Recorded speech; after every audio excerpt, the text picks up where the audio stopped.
This is the very first deep conversation recorded for the Nerd on Tour podcast. I couldn't ask for a better guest than Fajar Siddiq, a known influencer in the maker community who's always there for you to support, provide feedback, and help to get customers for your bootstrap project.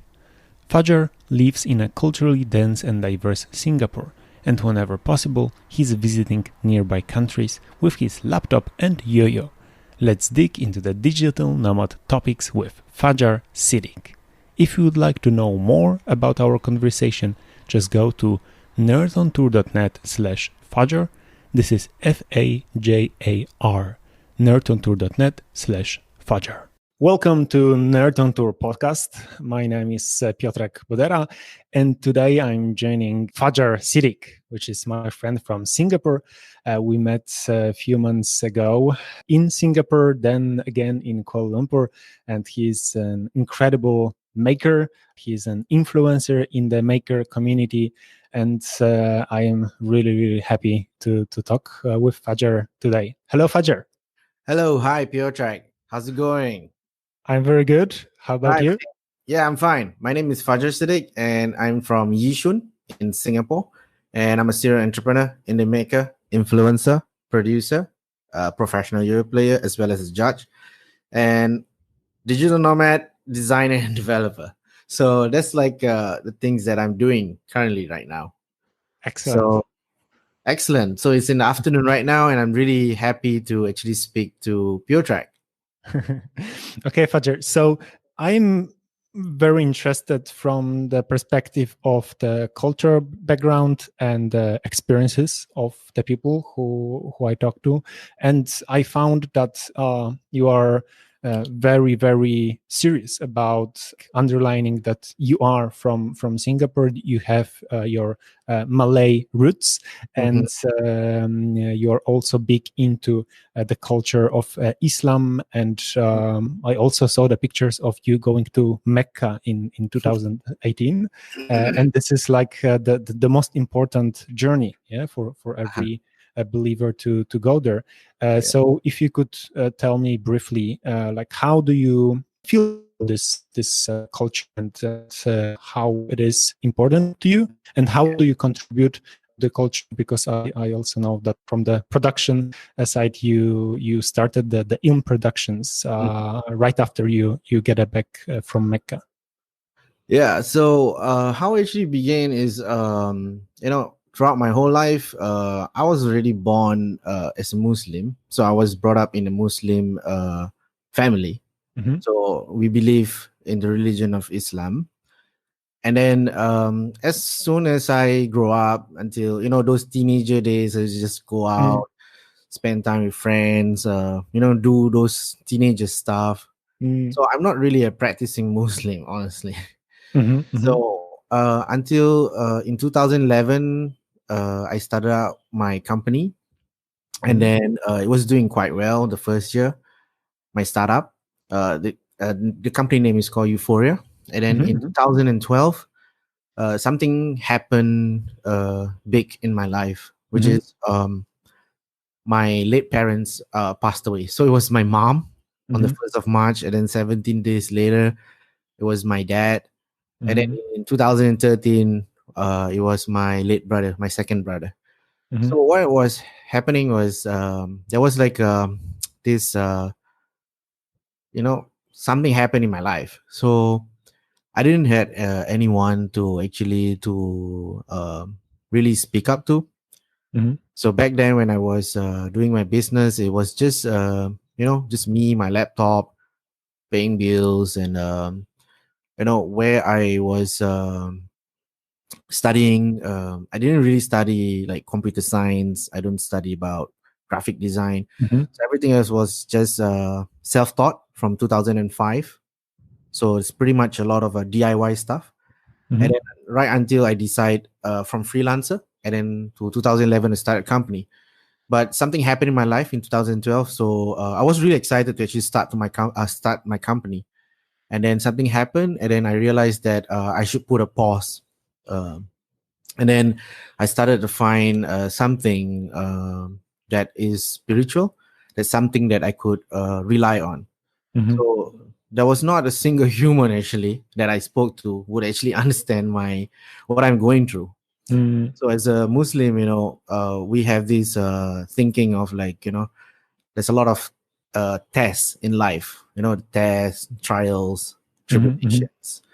So every Muslim who wants to be Muslim, definitely they will go through a test, So Mm-hmm. this was actually a test for me. So that's where I started to begin to come closer to God. Start to practice, pray on time, and then go to the mosque, and then you know started to learn the book Quran. Mm-hmm. Back then I didn't learn about the Quran. I just like read some Arabic words and some letters because it's so difficult. I'm Malay, so I speak Mm-hmm. Bahasa Melayu, and for me to read Arabic is difficult because I Mm-hmm. wasn't brought up in an Arabic school or like the religious school. I was just brought up in a normal secular school. I study English, Mm-hmm. science, Malay, and everything else. Mm-hmm. So it was very challenging for me. So I started to buy a book out of the money that I made in my company. So it was only $50. So I bought Mm-hmm. a very simple book, and it was a translation. It have this translation, so I understand the meaning, and then I started to read. But I wasn't able to read because it was in a Romanized. So you just imagine there's a phrase like a Mm-hmm. text, and then but it was translated into a Romanized. It's like a spell out kind of thing. Yeah, yeah, So yeah. I tried to read and then memorize, but the recitation wasn't so good. So I started to go to YouTube and start listening to other, uh, you know, other imams or scholars Mm-hmm. or reciters, so Quran reciters. So they recite very beautifully. So I started to fall in love, and I started to memorize. So as soon as I became very close to listening to Quran, it was very relaxing because I was going through a very tough time in my life because I was losing my parents, losing someone that I love, Mm-hmm. that I live with for all my life. So, I was very lonely, and I don't know what to do. And I just started to, read and understand everything about life, because everything in the Quran, they says a lot of things about life, about, you can understand a lot of things. There's so many things in there. So Mm-hmm. basically, it's a book that it guides you. It's a very good book. And I started to read, but I realized that my recitation is not so good. And then in 2000 and somewhere 13, uh, I was still reading, but not that well. So I started another startup. It's called Demand Clothing. So that's where my passion towards yo-yoing, because I was Mm-hmm. doing yo-yoing for more than like I think 15 years at that point in time. Mm-hmm. And I like youth, so group of people like teenagers. They play yo-yos, like hobby stuff like cycling, like performing arts like juggling, like playing Diablo. So it's something that Mm-hmm. I like to share, like creative. So I was running that startup for about I think 1 year. I make very good sales. Like I sold more than, like at that point in time I sold more than about I think close to 700 over t-shirts. Yeah, but Mm-hmm. later on then there's more. Yeah, but at that point in time that year, because I was very down and I don't know what to do, and then I still running my first company, but then it was just a very small graphic design agency. I was just serving some friends and a very small group of startup, local Mm-hmm. startups, and I was just learning about how to do business and everything. So it was very difficult, and it's about always wanted to do something that with my own money, and then make money out of uh, money that I have, or the tools that I have. So pretty much it's very bootstrapped. So I always have this fear of like going to investors, because in the past I did have some dealings with some other like angel investors Mm-hmm. for small business, but it was not that successful, and we did get investment, but it was not how it is. And then yeah, so I started my own company, and then Demand Clothing, so t-shirts, and then with that money that I made, I saved the money, and I went to this worship called Umrah. means in Arabic term means is called visiting or sightseeing. Mhm. But the real thing is called Hajj, going to a Hajj where all the Muslims needs to perform. So they have 5 things to be a Muslim. Like one, you'd have to take the Shahada, you have to believe the God, and then the Prophet Muhammad SAW, which is the messenger of God. And then you have to pray 5 times a day, which Mhm. is the 5 times a day, which means like in the morning, which is called Fajr, which is my name also. The name of my meaning of my name is the prayer name, you know. Yeah, yeah, good to know. Yeah. And then second is Zohor, which is in the afternoon, at probably around 1 p.m. in the Singapore time or in the Uh-huh. Kuala Lumpur time. And then Asar, which is around 4 plus. And then Maghrib is around 7 plus in the evening. And then night, which is at around 8, which is close to 7 to 8 p.m. So, and then after that, you can just like sleep and done. So that's like the 5 uh, salah or the Mhm. fard prayers. They call it Mhm. fardu prayers. And then the third one, which is you need to um, pay zakat, which is help the poor and the needy. Mhm. So in the month of Ramadan, you actually need to fork out the money if you are a Muslim, and then you have to fork out. So depending on your country, meaning that every country they have their own Islamic council. Mhm. So they have the mufti and everything. You just follow the law and the Sharia law, the local law and the Sharia law, the Islamic law, and they will Mhm. tell you how much you have to pay based on the rice that you eat. So my rice probably a packet costs probably like $12 or something. So it also depends on how much the year of the zakat that you need to pay. So they have the website for that and everything. You just follow through. Mhm. So I paid about around I think $5 plus. Yeah. So they have even like $7. And you can also do other kind of zakat as well. There's a zakat for business. There's zakat for your own, which is zakat fitrah, they call it. And Mhm. then that's zakat, helping the needy. And then the fourth one, which is fasting in the month of Ramadan. The month of Ramadan is a spiritual month for most Muslims all around the world. So for Mhm. Muslims, they have their own calendar, right? Like Ramadan, Shawwal, Zulhijjah, Zulqa'dah, and there's so many months, just like January, February, March, which Yeah, is the yeah. Greek calendar, right? So Mhm. for us, we have these the month and then the year. So like example, we are now in the year of 2020. Mhm. So for Muslims or Islamic calendar, they have the Hijri calendar, which is the 1440 Mhm. Hijri, which is a H, letter H. Yeah. So in the month of Ramadan, we just fast for 30 days. So we wake up for suhur, or we call it sahur, and then we will eat. And then as soon as the call to prayer, which is the sun is rising, then we cannot eat. And then we will fast all the way um, until 7 p.m. And then we will break fast, and then we will start eating and drinking. So throughout the day, we don't eat or drink, but we can do a lot of good deeds. So like performing a lot of good deeds, like charity work. We can recite the Quran. There's so many good deeds that you can do, like helping the neighbors. There's so many things, For as long as Mhm. you're doing good deeds, you will be rewarded by the God Almighty, Allah Subhanahu wa Taala. And last but not least, which is the fifth one, is going to the Hajj. So that is where I think Hajj, every country they have their quota, meaning that depending on how many people that is actually going. So like for Singapore, I think it's about around 500 or 600 people per year. So for Mhm. Malaysia, they have more people. So all these names will be registered under the council, and they will send you like I think like a mail, or they will call you up or something, and that you are eligible to go. So and then you got to prepare for your money and then your flight ticket, and then you have to go for at least I think 1 month plus, or maybe up to 3 months. I don't know. Mhm. I haven't go to Hajj before, but some of my friends they are so lucky because they are actually a preacher, so they are ustads, so they are actually learning. So while they are learning at other country, they actually can go to Hajj as well together, because they are actually studying across.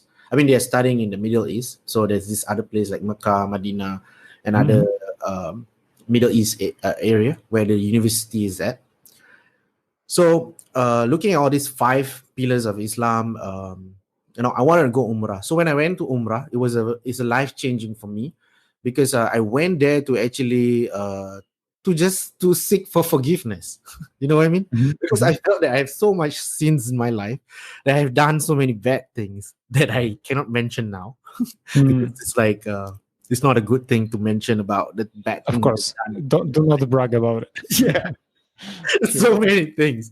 Okay, I can share with you one thing that I think is very visible, so I cannot hide it. Example, my tattoo. So my tattoo is something that's very visible on my arm, right? Mhm. Mhm. So um, it's something that is forbidden in the religion of Islam.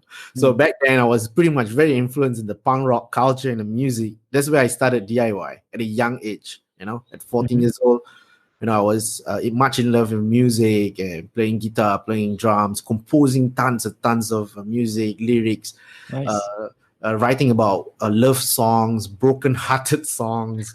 Yeah, I used to be in a relationship. Typical teenage stuff. Yeah. Every one of us had Yeah, this and period. through the punk rock culture as well, I also met a lot of huge rock stars like Newfound Glory. I Uh-huh. met them in real life. I met Nice. Comeback Kid. They were from the hardcore scene in US. The Mhm. Comeback Kid, the guy, the lead vocalist. I totally forget his name. There's so many hardcore bands and punk rock bands. So I was very much involved in the music scene. That's why back in the days, I started to travel at the age of 14, and then 17, and then 19, because I used to go to gigs, like shows, to music shows in Kuala Lumpur as well. Mhm. Yeah. Mhm. Nice. Nice. Yeah, so the reason why I was very much associated with believing this as religious, because I just want God to forgive my sins. And Mhm. I want to be guided in life. And then I want to collect as many rewards as I can to do good deeds. I Mhm. think that's the ultimate goal. And I want to achieve this test, that what God have for each one of us, for every person in this world. So there's like a lot of tests that we don't know. Sometimes we cannot even question ourselves, because we cannot even blame people for something that happened. My mom, my dad passed away. I cannot blame them, for not being Mhm. healthy or anything. Something that's happened is already written. As a Muslim, we believe that in our life, everybody's journey in their life, is written in the book. It's Mhm. called Luh Mahfuz. This book is only kept between the angels. Mhm. So the angels will keep the book, and then the shaitan, the devil, will try to steal away this book, because they wanted to know the secrets from the God. Mhm. So imagine, we don't know what my life is going to be like. So I just continue and be strong um towards my journey for myself, to better myself spiritually, you know. And Mhm. then Quran helps me to cure my mental health as well. When I was stressed and I was down, I was very sad, listening to it, it calms me, and it makes me think better. And I feel that I should help more people, not only Muslims, and also as well as non-Muslims. So that's where I decided to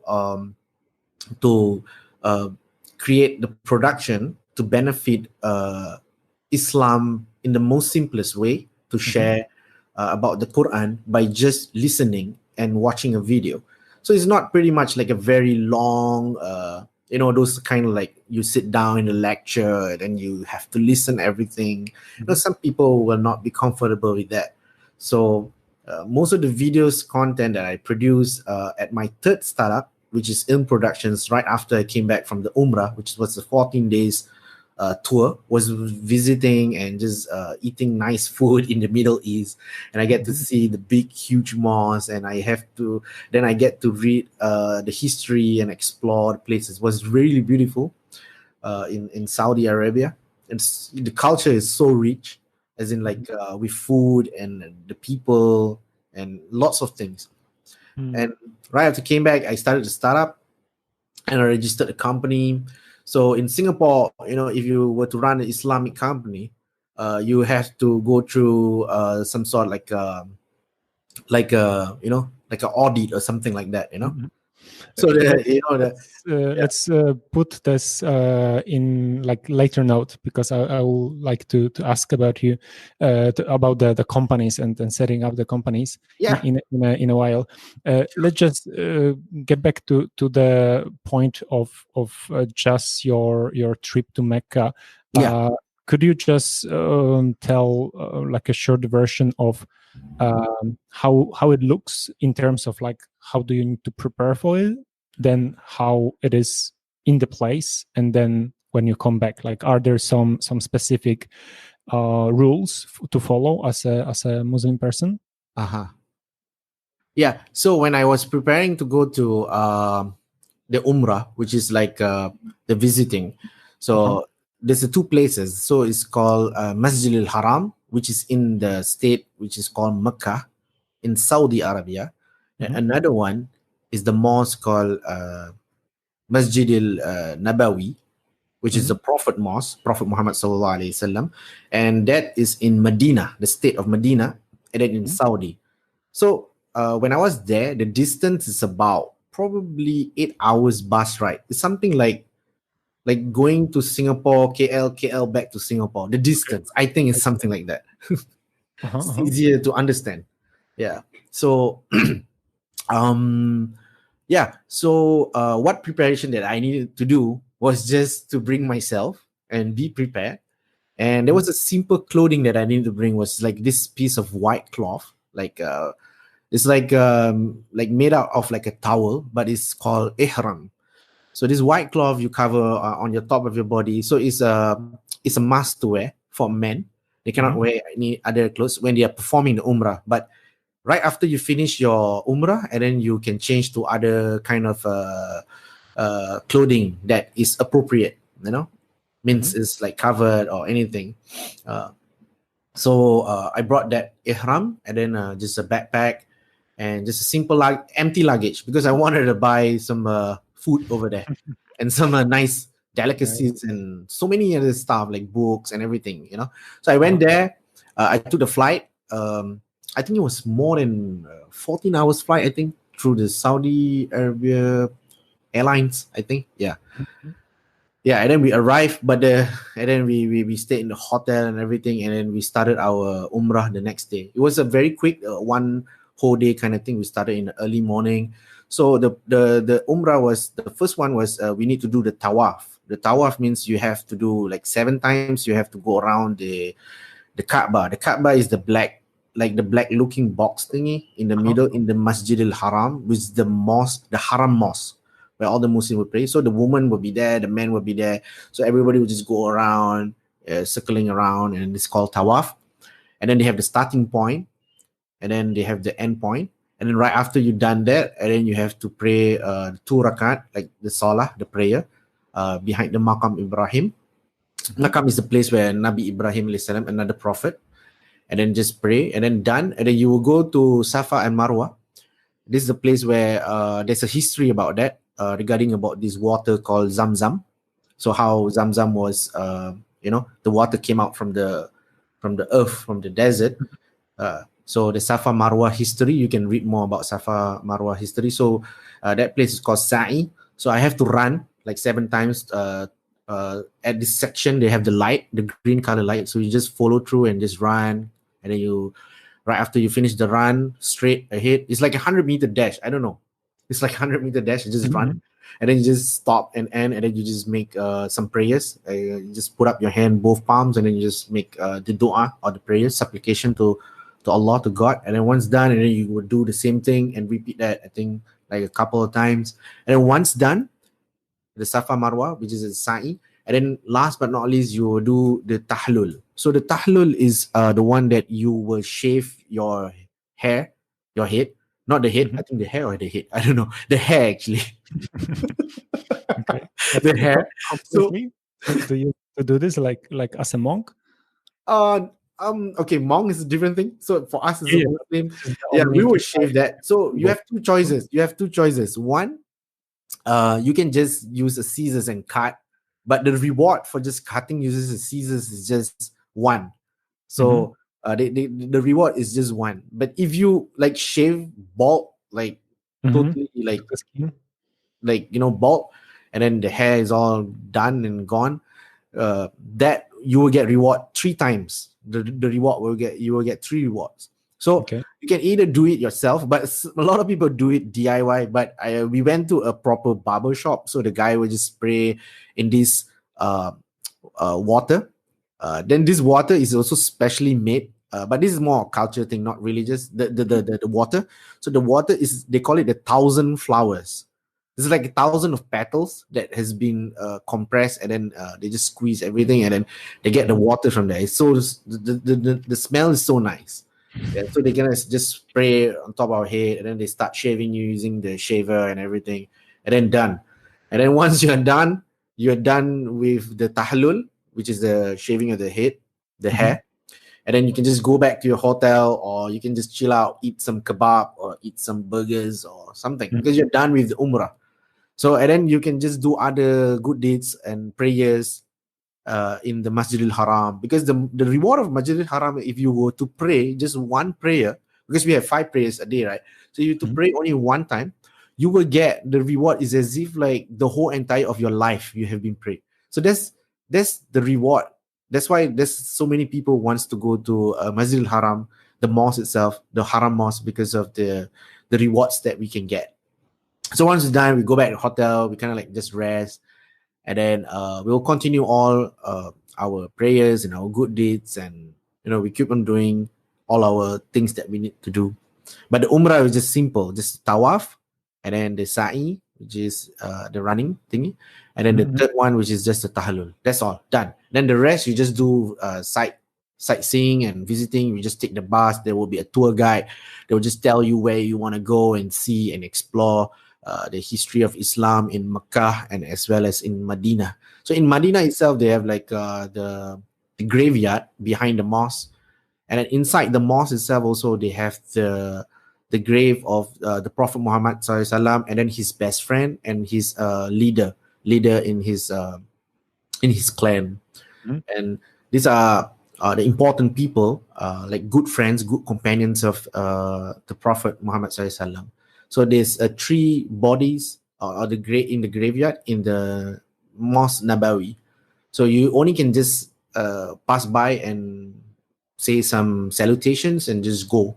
You can't just like open the door and like pray in there. You can't pray to on another people.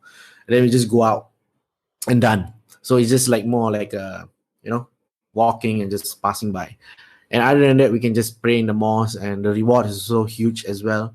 And then the Prophet Mosque also used to be the house of the Prophet Mosque as well.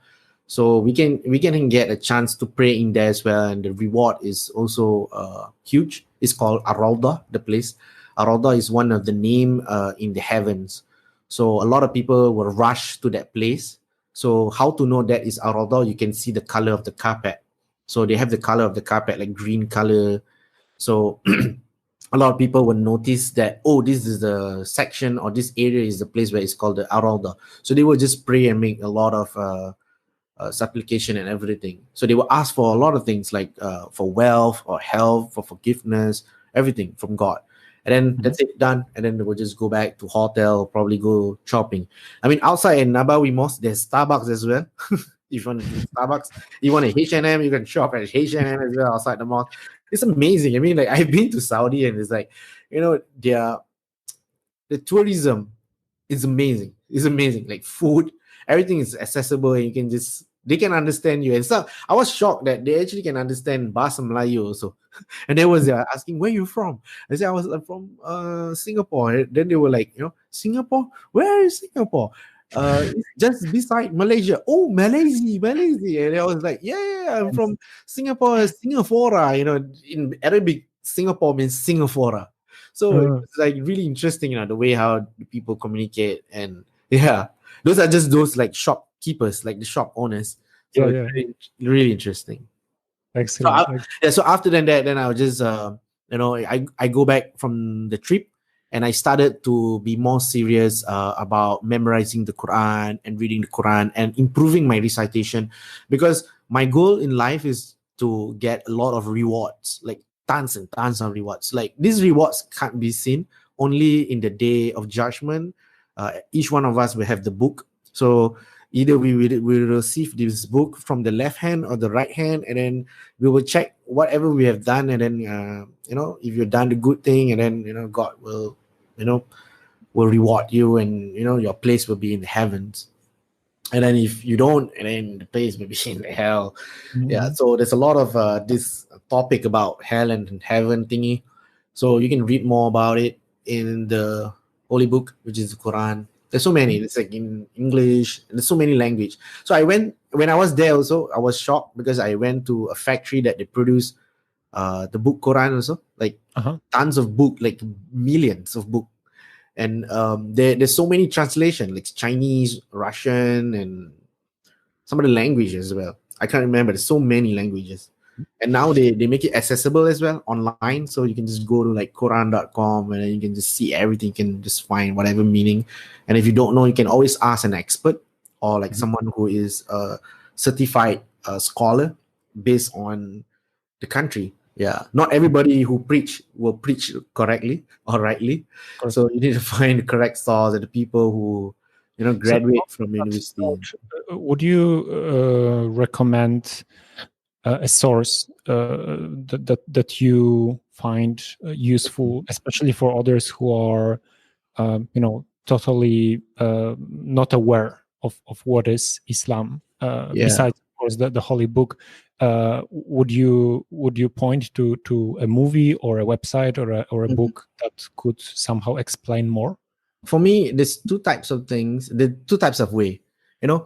I will put it this way. So you can put the digital way, or you don't, or you can just go down and see for yourself. So for a lot of countries nowadays, in I think most part of the world, they have mosques, right? And they have the councils. So councils definitely needs to work with the government, whichever country they're from.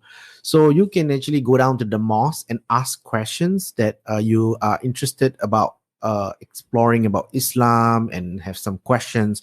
So they have these imams, they have some executive people who's working in the mosque. So you can ask any questions regarding about interfaith or interreligious topics as well. Because in Singapore we focus more about racial harmony and interfaith. So diversity is very important for us.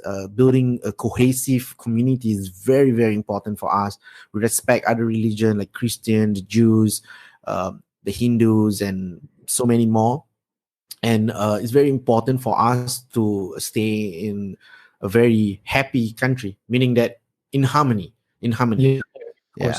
So in Singapore, close to other people, in Singapore, like physically. Yeah. So in the mosque, they have many different mosques that specialize in different areas. So in Singapore, we have the mosque just focus on interfaith, and also for religious and racial harmony as well. So you can go to the mosque. There's a few mosques in Singapore as well. That is where if you want to go down and see in front of your eyes, and you want to speak to someone, you can get to know for yourself. I mean, that's the best way. Because they have a lot of information, they have like pamphlets, and you can just sit down and they can give you a simple tour, and you can understand a lot of things. Yeah. And most of these mosques you can find in the neighborhood area and in the town area. There's one of my favorite mosques is air conditioned when if you enter the mosque, and it's so clean, and it's just right behind the Apple store in Singapore. Seriously. So after I pray, and then I go to Apple store to shop, and then either or. Is that I go to Apple first, and then I go to the mosque. So in the month of Ramadan, they serve the delicious food for free. So for those people who wants to break fast, as in like break fasting, not breakfast. So it's around 7 p.m. and then they will just go into the mosque, and they will be served in this huge plate, and then this whole tons of food there. So if depending on what food you want to eat, but the things that you don't want to eat, you can just put aside or let other people eat. So usually 4 people in one huge plate, and then you can eat together, and you can taste a bit of like a local food, like an Indian food, like a Malay food, and a mix of here and there. And then so I like to go to that mosque, and that mosque is very clean. You can just Google Apple Store, and behind the Apple Store Singapore, there's one mosque. It's the mosque name is called Al Falah. So it's really interesting. It's air conditioned and it's really nice. There's a lot of people from other countries who come there to pray as well. And there's another mosque, which is the huge mosque. They call this the Sultan Mosque, or Masjid Sultan in Singapore. So it's so huge, and it's in the Arab Street, and is the dome, the top part of the mosque is in gold in color. So you can actually look at that, and a lot of people can just go in and they can wear like a uniform that is provided, and you can just walk in and take a tour and just see around what's going on. But you have like further questions, you can always ask the people in charge or the people on duty, and you can ask more about the historical, about the mosque, or you can ask about Islam. And then there's like a ready-made pamphlets for you to just read about it, like some information. But let's say if you want to go online, it's pretty much a lot of resources, but you got to be very careful because there's many sources are not authentic. Like it's one of the topics that you shouldn't just put random question to Google and like searching for anything. You don't just randomly do that. I mean, if you want to search for a job or like finding like a spouse, get married, you don't do that, right?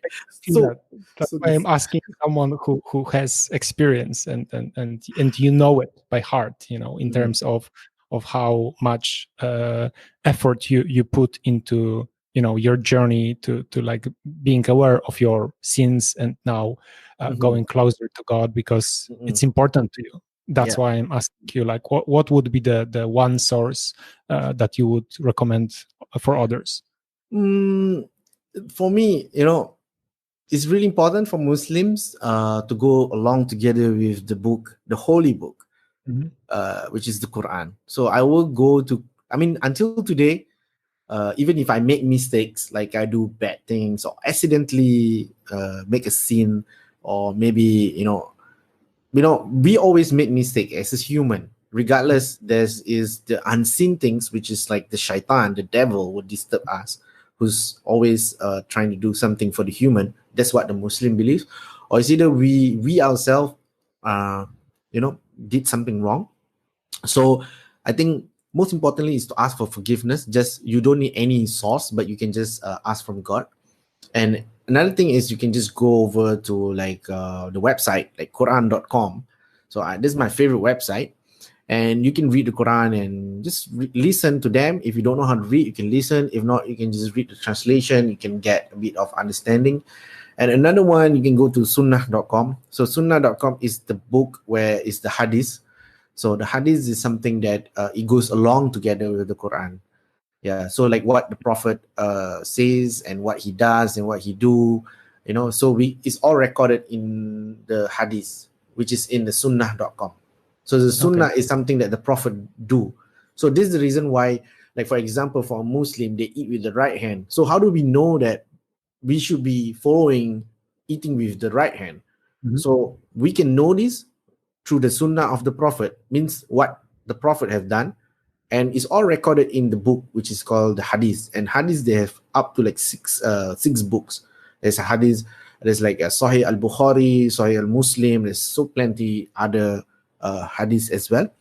So the hadith also, they have the grading of level, like whether it's authentic, whether it's weak, the report is weak. So these reports are all written by scholars, and as well as the companions of the early people who were the followers of the Prophet Muhammad. So they record it down and they memorize it, and it's all being compiled in hadith and in the sunnah.com. So usually I would just read the sunnah.com and then quran.com. This just two websites for me. It's very easy for me to understand. And if I don't know anything, I will probably just go to a ustad, a local, certified ustad, and then they will just share with me the information and check whether it's right or wrong, or it's authentic or not authentic. And then from there, we can just understand and we can practice better. So the goal is to practice to be a better person, to be successful in this world and the afterworld. So these are the two websites that I currently look on. Thank you for this long explanation of your journey and your relation to this topic. So if we could switch gears a bit Yeah, more sure. to the topic of the digital nomad Yeah. lifestyle and in general. So, what it means to you specifically? How do you maybe leave it by terms of do you have any daily or monthly yearly routines of your digital nomadism, or how do you in general use this term for yourself, Mhm, and how do you perform it? mhm. Okay, when we talk about digital nomad, I didn't know, I didn't really understand the word digital nomad. You know, the word nomad, I know is homeless, so you don't have a home. Yeah.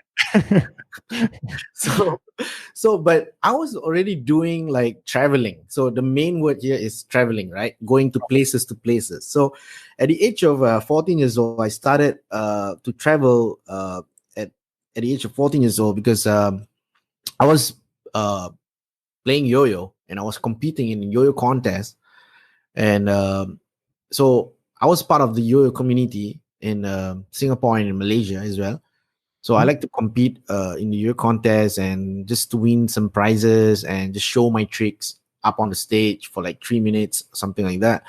And then I like to share tricks with other yo-yo players as well. So I started my traveling, which is my, I don't know, like nomading thingy at the age Yeah, of yeah. 14. And then I sleep at some guy's house that I don't even know was just some yo-yo players. And then we kind of just make friends and they were just like, hey, where you from? I'm Singapore. Oh, cool. Okay, cool. You don't need to like, book a hotel. They can just, stay in my home and don't worry, man. We got you covered. Something like that. So it was fun just sleeping at, I don't know whose house. I don't even know.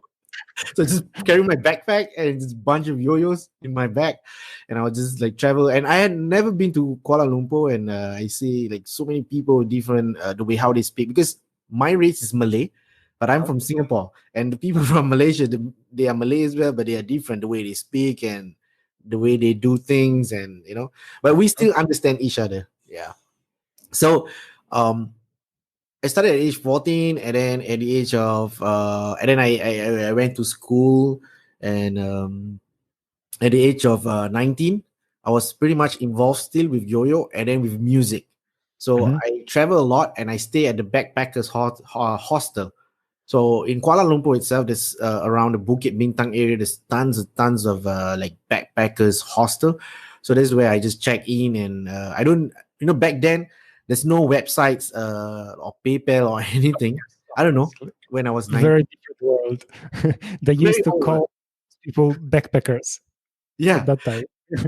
I will just walk in. I will just walk in and I will just sign in the book, the guest book, and I will just make a payment. That's all. Done. Yeah. Yeah.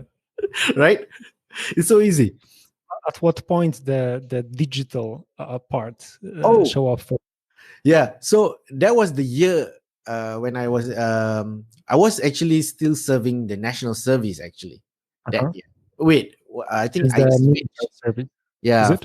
for Singaporeans we need to serve the national service for 2 years, and then done, and then I went to Malaysia, and then I remembered I brought my laptop along together with me, and I was doing graphic design on Microsoft Paint. you know Excellent. Like, every one of us need to start somewhere, and yeah, for I don't even know about Photoshop. some people still use it. Really. Till today. Yeah, yeah. So I saw some guy that I met in Singapore. We have this meetup. Okay, back then there was no social network like Facebook. So I had this myspace.com. So Mm. myspace.com was a lot of there was plenty of people in the community like artists, like DIY, like indie, very indie artists, indie publishers, indie designers, and so much more, even like producers as well. So I was much involved with like the art and music thing. So I was in MySpace, and then I just go to the forum and keep publishing. And then there was this local meetup. We don't even have meetup.com back then. So it was just like a forum and just type, okay, let's Of meet course. up. So we went to this place called Esplanade in Singapore. Yeah. and then they have the gigs and shows, the music shows, and all this art stuff over there. It's really interesting. You should go there if you're I, in I, Singapore. I was there, like not for the meetup, just going around those places. But Yeah. yeah, it was really nice. It's really nice. They have a lot of a skyline and buildings and everything.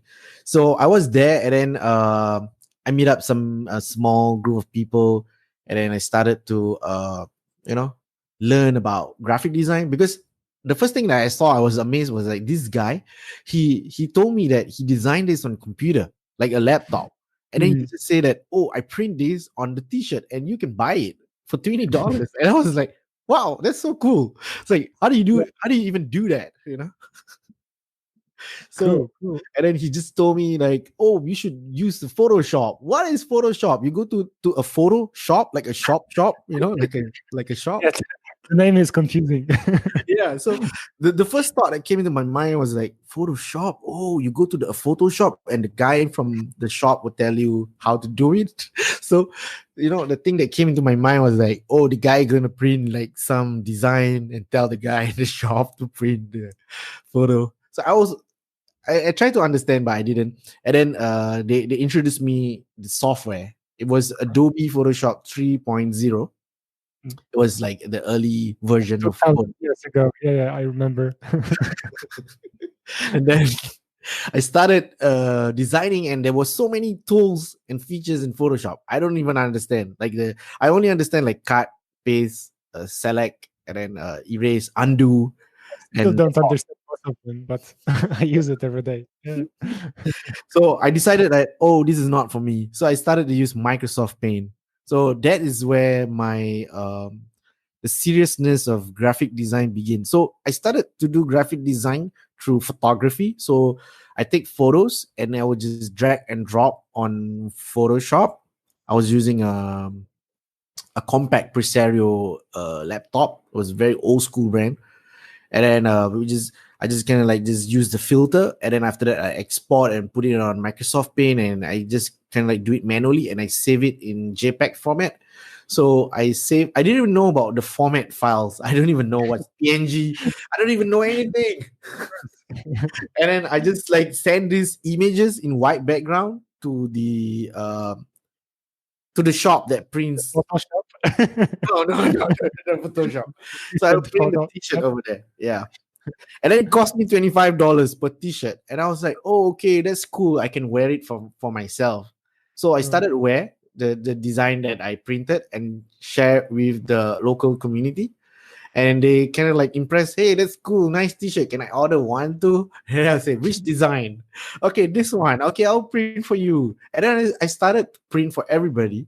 Like I think like 10 people. And then I realized that I wasn't earning money. I was losing money. Because it was just $25 and I have to cover a lot of costs. I wasn't making money, and I was like, because I don't know about business. So that's where I started to realize, okay, I should do something about business. So there's like this guy who told me like, oh, you can actually sell this for a design for like $35 or depending on the T-shirt and everything, because it's a custom design. Every product, yeah, like to actually get some commission for yourself. Yeah. So I create a personalized page on myspace.com/ I think Fajar Siddiq, or like my branding name, Euphoria Clothing. So and I started to share whoever wants to order. Find it, like the web archive. No, I actually shut it down. I don't know why. Do you have some print screen, or maybe we try to find it on some archive version? I don't think so. Yeah, I don't think so. Maybe I can find on the internet via the news. I mean the archive, the internet archive, I guess. Yeah, I think so. Yeah. Okay. Mm-hmm. Yeah. So back to the story, and then done. And then I bought a laptop after that. I was quite serious. And then I started to do graphic design. So I was very curious because I want to find a supplier who can actually print my T-shirts and accept my graphic design. So I thought my design was okay. I started to look at somebody else's design and everything else. So I went to Malaysia most of the time and for gigs and shows. And then I went to like those, events where people set up those like DIY booth where they sell their own designs and T-shirts and like something like a flea market, Mm-hmm. Yeah. Mm-hmm. And then I started to realize that, oh, people are also doing what I'm doing, so it's really interesting. So Did you have your own booth? yeah, I had my own booth. I paid for, I don't know, like 3 days for like 150 ringgit or 200 ringgit. I don't know, for 3 days or 2 days, I think. And then I just sell some t-shirts and I was very happy. So I learned silk screen before that, and as Mhm. well as I get some local to print for me. But when I was there, I got a more business opportunity because there were more suppliers who actually can print for me, and there were more opportunities for me to actually partner with them, and I can produce more quantity at a better price. So all these were part of this like DIY community, from the punk rock, hardcore, metal, and also the MySpace, and also like the indie community that I Yeah, saw in my real life. Yeah. I really need to ask you at this point. Did you always create your own designs like Yeah. from scratch, or did Scratch. you have, like I'm just asking out of curiosity because there is many people who just literally rip off, let's say, the logo of a band or like the CD cover, and they put it on a T-shirt and then they try to sell it. So I assume you wanted to create your own design and I, not rip off. I was much very curious with how things are done. Like you design and then you print it, and how does the printing works? It's called silk screen. And why is silk screen? They're using a different sort of like a liquid, and then to Mhm. print, and then as well as you know the quality of the cloth itself. They have Yeah. many different cloth, and how you do the labeling and everything, and how you do the packaging, and how you just sell it to somebody else. So like for me, I start from scratch, or is either I just take a photo and then just edit everything out. So Mm. you can actually like back then I used to practice like photos that I snap, and then I would just remove some parts, and then I add some parts. So Mm. it's like removing and adding, removing, adding. So you come out with something new, something new of your own. Yeah. So it's really interesting. But my thoughts about other people ripping off stuff, I'm not quite aware. But some people, example, they like some artists or some vocalist or somebody, some people. So they Mm. start drawing the same face. Like example, they're using graphic design like vector. Mm. So that probably will not look rip off, but that will probably look plagiarism. Meaning that it looks probably the same as the person face or somebody else logo. So that will probably be a problem. So you gotta be smart if you want to do a design. So to make sure that it's not plagiarizing. Yeah, yeah, yeah. It's Yeah, it. not about copywriting, but plagiarizing. Yeah. So Mm.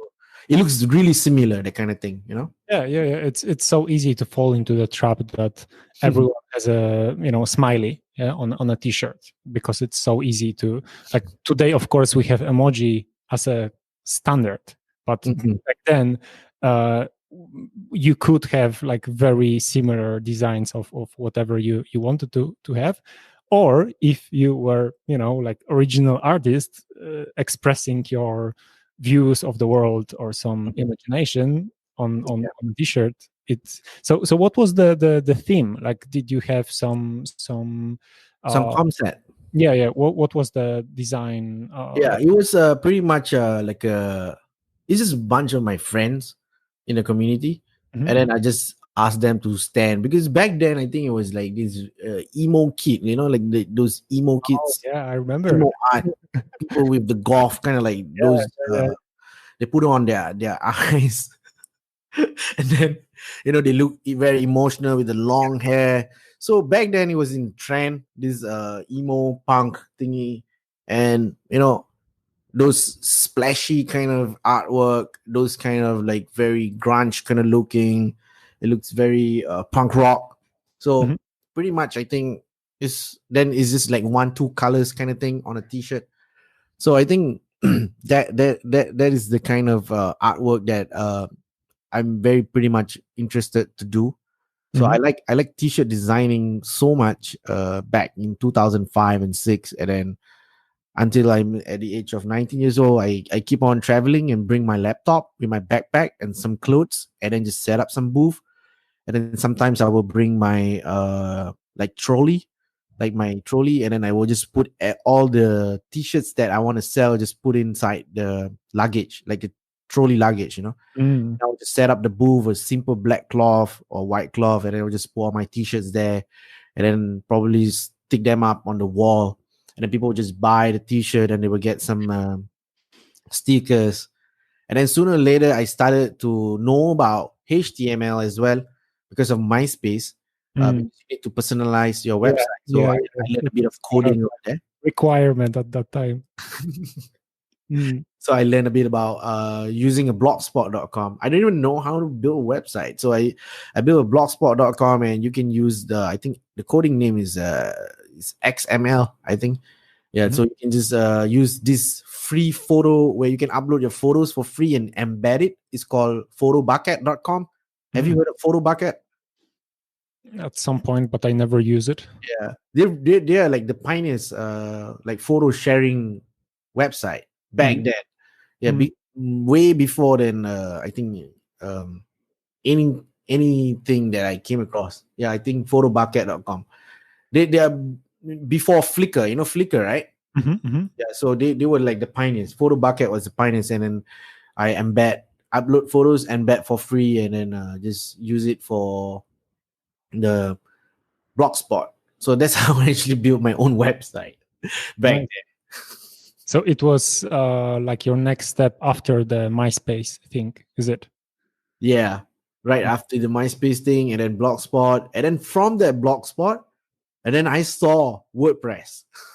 Of course, the king of all the builders and content management system. Yeah, the Today, CMS, like and most of then the sites, yeah. I started to learn more about using buying domains. I started to learn, to go on GoDaddy.com, buying domains, and then I started to realize GoDaddy was like charging a lot of Oh, costs, and they I still. was I was going through some hard time actually. And Uh-huh. then I didn't even know because I was doing everything like bootstrap, my own money, whatever money that I have, I made out of from my profit. And then I started to buy like a shared hosting space, and then I started to use FTP. I started to use FileZilla. I started to use uploading your own Mhm, mhm. uh, you know files, and then how to actually install WordPress on your hosting, which is your server, and then how you actually you know put your domain together with the hosting to make sure that it's working. Mm. And then after that, you need to work with the HTTPS, uh, Yeah, the yeah. website together with the domain itself. So there was so many process that I actually went through to learn how to just learn about WordPress. But there's one day, I think in the year 2015 or 16, Uh-huh. I was in Bali. I remember I was in Bali. There was this place near the Poppies Lane where most Aussies would hang out at Mhm. this place. And then I was just chilling by the pool and then swimming. And then I just went up and then hanging out at my balcony. And then I realized I started logging from my FTP. I realized my whole entire server got MySQL injected. So it was just some hacker Oh, hacking my stuff. And then there was like a duplicate of 20,000 over folders in my server. Came mm, out of nowhere. And my whole entire like client websites were just like gone, done. down. And then Mm. I was like, oh my goodness, this is the problem that I'm facing. So I think it was just about the Wi-Fi that I'm using because this is public, right? Mhm. So I did check the coding and everything, and you know uh, to know what's the problem. And it Mhm. was so difficult because there's so many websites that I did for clients and everything. And then yeah, it was very difficult because I want to like enjoy my lifestyle, like Mhm. just hang out, eat some food, nice food. In Indonesia, in Bali is so nice, Of course. especially Poppy's Lane, Kuta Beach. You can just chill at the beach the whole day. How did you solve the problem? It was tough. So it kind of like wasted my time during my trip. So I just have to go back to my the place, like it's like like a hotel thing. It's like Mhm. a hotel, and then I just back up everything, and then I see every each of the file, and I kind of like remove all that 20,000 folder. But I don't know how, but it keeps coming. And then I keep on reading and reading and Google and find the problem. And I realized the database, which is the MySQL, Mhm. was actually injected, and they actually changed the source code or something like that. Mhm. Mhm. So I started fixing some of the codes and everything. I didn't even know how to code actually. So it was just like a self-taught and just Googling and trying to solve a problem. That's all. Yeah, step And by. yeah, it works. So it took me about, I think, 1 month, 2 months to actually, not say 2 months, sorry, about 1 month to fix the whole entire thing. Yeah, so it was tough. Even when I came back after my trip from Bali and then back to Singapore, I have to fix all that uh, issues. And Yeah. how about your customers? Like, did you manage to keep them, or did you lose? Uh, I managed to only put up on a homepage, so the other pages didn't work that well. But the clients understand. I just say that the site is under maintenance, so Mm. they will understand, and I will tell them that it will be up, and they don't have any transaction going, because most of the clients that I have that time the sites were affected is they were not running e-commerce, so Mhm. it's fine. So there's no transaction going on their live site. So Yeah. pretty much very static. Just bunch of text and photos and videos. So it was okay, and then it's okay. Mm. So yeah, for me, like my lifestyle, I think for being as a digital nomad, I think I started that way, and I kind of like just grow on my own. But there wasn't any community, there wasn't any people that I know Yeah. about digital Yeah. nomad lifestyle, right until like I think somewhere there was this year. I think it was 2016 or 17. Then Mm. I saw a video of this guy named Peter Levels, and he was like coding and on YouTube, and then suddenly like Nomad list, and then I saw his presentation. He was saying about bootstrapping and everything. I was like, hey dude, it's like this is what I've been doing, man. But how come like finally after so many years then I found somebody similar to what I'm doing as well, like the kind of lifestyle that I'm doing, or the kind of you know the kind of like when you want to do a business, you don't want to get involved so much things, because you want to have like a balance of lifestyle. But at the same time you want to run a company, but you want to create some projects that that you like, or that means to you, or something that benefit you. So um then I saw his presentation. I was like, wow, this dude is cool, and blah blah blah. And then I saw his website. I was like, oh, it's just a bunch of site with listing and information. I told myself that I can find this on Google, you know what I mean? Mm. So I told myself maybe I should just see and sign up and maybe look at something else. Then I saw more things like the community, and then people from around the world. I was like, wow, it was like so many people also as digital nomad. So then I asked myself like, oh, this digital nomad thing is a thing now. It's like everybody's doing it. I was like, I'm already traveling like for Not. 8 years, you know. Yeah. Yeah. Yeah. But Exactly. when I was traveling, I saw people in Bali were working in like in cafe places, in public places, and they were just like doing things. But I didn't really speak to them, because uh how I do my things, like I don't speak to people if I don't know. So back then, if they are in the yoga community, probably I will speak to them. But for people who travel, probably I will just say hi, hello, and yeah, what you Mhm. doing? Just very, very casual conversation. Not pretty much very, you want to be very open and sharing. But Mm. right after, I think somewhere I think last year, I have my old passport that I went to a number of countries that I nomad, but I didn't update on my website. I have the website, my profile on nomadlist.com slash Mhm. at Fajar Siddiq. Yeah, thanks to Peter Levels, helped me out on this profiling thing. because I don't understand what you need to do there. So you just kind of like just check in and Yeah, yeah. dates where you want to go. So he kind of just share with me like, what you should do. So I just like follow through, and then okay. But I have like another passport at the places that I went, like Japan, Mecca, and everything. I didn't share it on the Nomad list profile. Maybe if I have more free time, probably I will do that. But currently, the one that I have is just my new passport. So I just go on nomading in the ASEAN region, and somewhere that I'm comfortable with the food, easy for me to find halal food, and somewhere that I know some people in that country. So if there's anything happen, I can just ask them. Usually it's either my yo-yo community or my like friends who's working in other country. Uh-huh. So yeah, if you are nomading, probably you want to find like something like that kind of people, like something like that, you know them already. You know what I mean? Like I know these people, like, oh, I'm going KL right now, but I already, if there's anything happen to me, probably I will like find my yo-yo friends, something like that. You know? Sure, sure. Yeah, Yeah. yeah. It's So very important. somebody that something, if there's something happen. Yeah. Because Yeah, you're all out alone, in some country.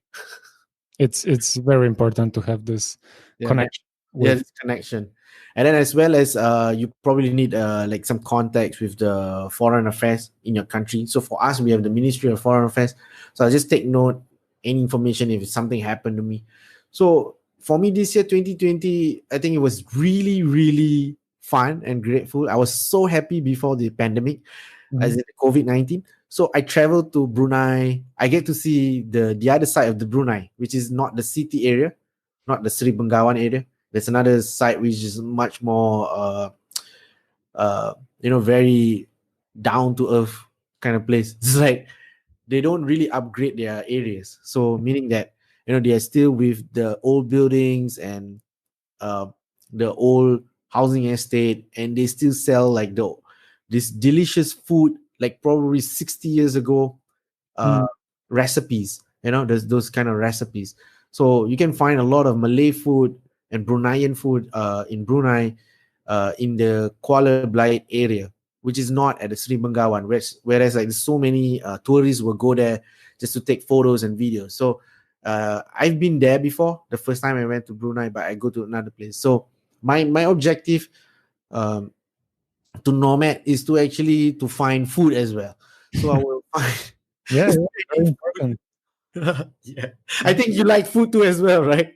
Yeah, yeah. I'm a big believer that through cuisine you can actually learn a lot about the place because the spices the people are using and the way the food is prepared, and of course, in my perspective, I am always very very sensitive to find a proper vegetarian or vegan restaurants. Yeah, because I'm interested how locals are putting a twist on the cuisine, the traditional cuisines that are in I believe most cultures somehow with meat, yeah, in any form. So I want to be respectful for the traditions, but at the same time it's so interesting to see how Japanese are doing this or how Malay are doing this, or even in my country in Poland, it's really fun to see so many restaurants that are preparing some traditional Polish Food. dishes, but Yeah, they having this vegan twist. yeah. One thing I like about the people who is from Poland, they are so tall. So I get to know I have a few yo-yo friends from Poland, and they are very tall, and they are so pretty and so handsome. And like I don't get it. Sometimes I just don't get it. Like wow, these people like look so good. Like they look so. I don't know. It's They were born like so handsome and pretty. Yeah. So when I look at the people from no, Poland, it's not a rule. I cannot confirm or deny it. yeah, I'm a, but most of it I saw like the most people, their features, they are very tall. I think because of the food that they eat, right? I don't know what about the dishes in Poland like you guys eat.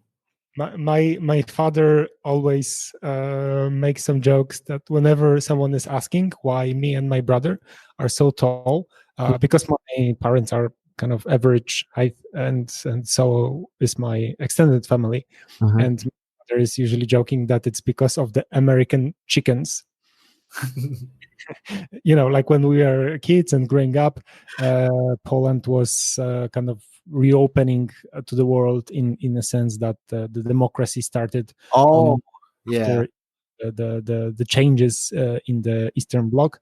And the thing is that we were like so um, fascinated by anything that is coming, like the first McDonald's or the first KFC that was opened in our area was a huge celebration, because we weren't used to that, and we thought about it as a cultural experience, Oh. especially, like going there and like eating American burgers was something so out of this It was a world. joke.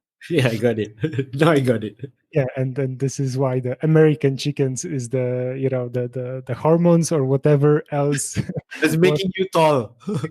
Exactly, and so Yeah, so got that's it. the We reason. always have these like funny inside jokes between like families, like Yeah, why yeah. you are so tall, why you're so short, why you're so this, that, and everything. And I think the joke continues because like my nearest family, like both my parents and my brother Yeah. and his family, are now all vegan. So it's really funny, to come from the perspective of like, McDonald's is the best way to celebrate Sunday dinner with family, to the point that we now never go there, because we kind of we are more aware of the quality of the food. We seek Yeah, definitely. more nutritious and better stuff for ourselves and the next generation. So yeah, it's kind of funny in terms of how we can travel through dishes and through cuisines. Getting back to the digital nomad thing, I'm really interested in things. How do you see the gear? That you use. Do you have some setup in terms of laptops that you were always looking for, and then smartphones and maybe tablets, like or photo cameras? Like, do you seek for some special stack of all those things to use, and then what do you use now? Mm, if we look at like the digital nomad backpack, Mm, right? Probably I will look at something got to do with the what I want to carry for the next 30 days, or mm, maybe one, I think, or 2 months or 3 months, or going hopping places to another places, right? So we need to know what we will be carrying. So I think I don't want to carry so much, so I will wear the same thing every single time. Even I'm back at home right now, I'm wearing the same clothes every single time. So mm, it's a habit already. So I think most importantly is something that you wear comfortable, like the clothes that good for outdoor and indoor. Unless you're going to a cold country, then probably you need your hoodie or your sweater yeah. and everything else. So I'm living in the tropical region, Uh-huh. which is the Asia region, the Mhm, ASEAN region, and t-shirt is definitely needed. And then I'll just have my one pants, and then I think shoes is very much important. And then I have one sandals, and then other than that, I'll just have my book, small A5 size book, mhm, and as well as my MacBook, and then my AirPods. My water bottle is so important because I need water every single time. mhm, And then I think my toiletry stuff I will just pack in one, just like a one small bag. So I have my toothbrush, toothpaste, my shaver. I don't use the electric shaver, so I will just use a normal blade. mhm. And then if I don't like it, can just throw away. And then if toothpaste is finished, I can just throw away and buy a smaller one. So everything is very small. Yeah, So the reason why it's small is easy to carry, and it's also you can save money and save the green, I guess. I don't know, yeah, save yeah, yeah, the recycle environment. the Mhm, environment, I guess. Save the environment. So everything is cut down. Even back at home, when I back at home also, my bottles, my shampoo bottles, everything is all small as well. So because of digital nomad, it helps me to save money. It helps me to think about the nature as well, about the environment. and understand the culture and everything. So whatever I have in my backpack, it must be something that I must use, not something that is unnecessary that I would just carrying around. It Yeah. would be stupid. It will be really stupid to Welcome. carry something that is putting weight on your back. You know. Mm, So I mm, have my lab. For more, you can go to my there is website called kit.co. So you can just mm, go. I redirected the website. So just fajarsiddiq.com/kit KIT.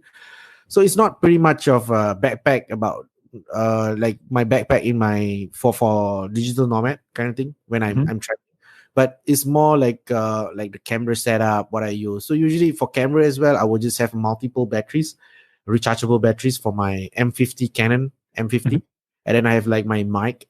So I have two choices depending what kind of trip that I'm going. So if let's say I were to do interview with people, then probably I will bring my wireless G3 mic. If not, then I'll probably just use a simple like a shotgun mic, mhm, so the mini ones, and then a small tripod. If I'm not using tripod, I'm just going to use these camera straps, and that's it, done. And then memory card, and then just USB C port for all these USB cable to charge my laptop or charge my cameras, or just transfer files from my memory card, and then my iPhone. And then I have my wallet. So I changed my wallet recently. I think like 1 month, 2 months, 3 months ago, I guess. mhm, So I have this RFID wallet. So I'm no longer carrying like the huge wallet. So it's just cashless cards inside, like 6 cards, just my identification card, and then my banks, and then I'm using TransferWise card, and mm, then I have this like card, but you can put up to like 6 SIM cards inside the card. Yeah. mm. Like a So holder. like yeah, just like a SIM card holder with the pin for nano SIM or micro SIM, something like that. So everything is all fits in there, and then we just my iPhone and just carry that around. So if I need money, I'll just spend. Uh, Depends on the the time or the days that I will be living in that particular period. Other than Mhm, that, I will just make payment via online like Mastercard or Visa. mhm. Yeah, and I think that's all. Do But you use? I've learned so much when being a digital nomad, because Mhm, I did travel for holidays with family as well, and I did like do some production for my own company when I have a job outstation from other country. I have to bring my other stuff, so I learned so much just by being digital nomad. Having a backpack and everything inside, I think is very important. Yeah. yeah, yeah. You need to know how to pack your own backpack. Yeah, and as well as the softwares that you use, and then the apps. So there is new website by Product Hunt team. It's called yourstack.com. Mm, You can just go to my redirect site, fajarsiddiq.com/yourstacks, and then you can see the apps that I'm using from my phone, and as well as on my Mac. okay. So if you want, I will put the link in the show notes for all of the stuff we are talking about. So the yourstack.com is the most up to date thing where you list all the stack. hardware and software Yes, thing you correct. use. So Okay.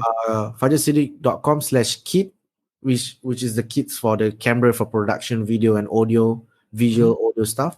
And then for stacks like apps and software, just go to fajarsiddiq.com/yourstack, which is by yourstack.com from Product Hunt. So they kind of create this website, and you can create profile and just see all the stacks that you're sharing. And then yeah, it's really Yeah, good. I need to do it by myself, like on my own profile. So I also list this apps and hardware that I use. How I wish that the questions that you shared with me, like the Mhm. things that I shared with you as well, like is on Nomad list. Like example, your travel gear, travel Mm. services, the software you preferred. I think this would be the necessary information should be uploaded on the Nomad list. I think it would be great. Mm.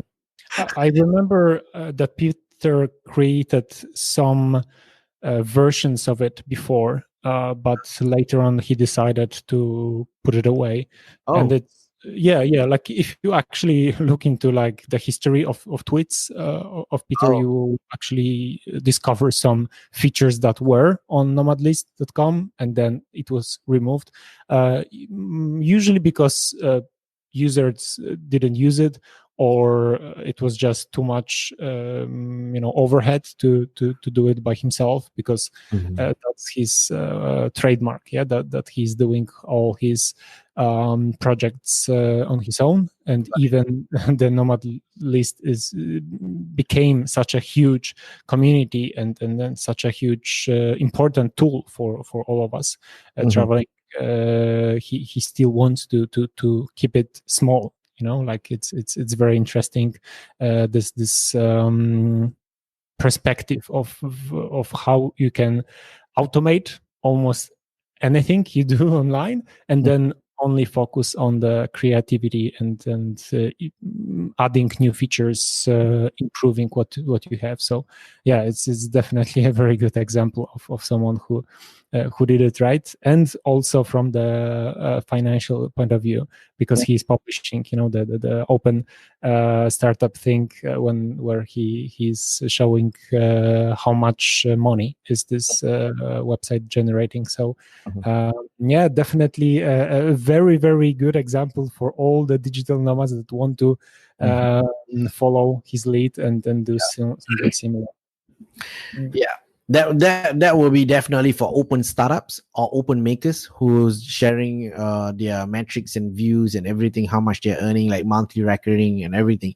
So that what makes people driven, like wanting to follow the culture of digital nomad, being a digital nomad, as well as that they want to build something online and they could actually monetize and automate everything that they think they could. But at the same time, you need to learn some skills like coding, or probably some marketing skills, or probably no code skills as well, and just to find an idea that you probably could actually monetize. And with that money itself, you can actually get the money via the transaction payment via Stripe or PayPal, and then you can use your card, like you know um TransferWise, or you can use the one that you're using. What's you using? Revolt. Revolut. Yeah, Yeah. yeah. So depending on whichever it is that that suitable your needs or what you like. And other than that, it's really interesting where we actually look at this culture. Also, it also sees something on Twitter.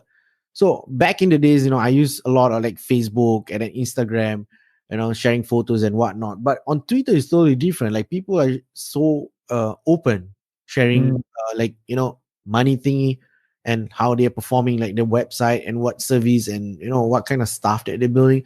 So most of it I see is like a software as a service, and some of them just write newsletters, and some of them also create a podcast, and they actually monetize also on YouTube. So there's so many ways of doing these projects or ideas. Like this, you have one company, and then you can build as many projects as you can, like just building a micro startup, or Yeah. just a side project with building a profitable business. For as long you have like money coming in into your bank account, and you can sustain and travel and the lifestyle that you want. I think that the future is now, because the future is That, now because of the yeah. COVID-19 and the pandemic. And now finally people will understand working from home, what is it like, meaning we as a digital nomad as well, because we can't go out. So digital nomad usually stay at one place and working from home, or working from one location, as well as working remotely. So a lot of people don't understand, like when I have like a few friends ask me, hey, what do you do for a living? Oh, I'm just working for remotely, I just travel and just work. Hey, that's a cool work. He says, like, what? That's a cool job. No, no, no, that's not a job. That's not a job. I told them, like, I'm working remotely. I was like, what do you mean working remotely? Like remotely people in the Antarctica or something working Of remotely? course. Then I was like, no, no, The no. ultimate remote. So that was a joke, actually. Like I made up with my good friend named Danish. We were talking about working remotely. It was like bunch of polar bears drinking Coca-Cola and like traveling and just like talking about nomading and whatever remotely. It was funny. It was really funny. Until today, it's the joke's still there. It's funny. Yeah, Danish is a really funny guy. Really I had the pleasure to You meet met, him. you met. It's funny. Okay, So so just the remote thingy is a norm right now, like because due to the pandemic, and the future is now. I mean, digital nomad is now. Remote working is now. Work from home is now. So it's something that we all should, you know, uh, should okay. stick with it. Mhm. Yeah, even the Yeah, government in Singapore already understand this whole yeah, entire culture yeah, thing. yeah. It's very important for the governments to support the new situation in Yeah. terms of we need to keep working, keep Mhm. supporting our families, ourselves, and the economy at large. And the best and the safest way at the same time is doing this remotely.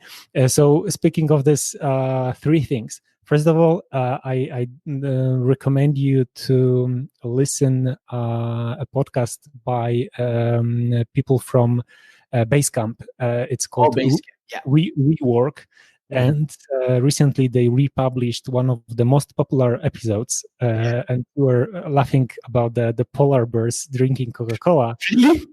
But actually, they did an interview with, I think she's a German scientist working in one of the Antarctic scientific research centers. Oh, And she was, specifically explaining the remote work that she is doing because she needs to be, in touch with Germany, with some other international institutions, and sending a lot of data yeah, because they are getting a lot of kind of descriptions of what is the new research to be done, and then the reports. So yeah. it's really interesting to see how it is done in such a remote place as Antarctica.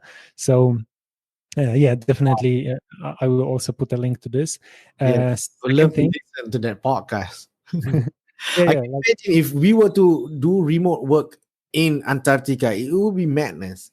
It would be madness because the climate changed really fast from like, you know, yeah. But I read some, I watched some videos and they changed, the weather changed so fast. Yeah.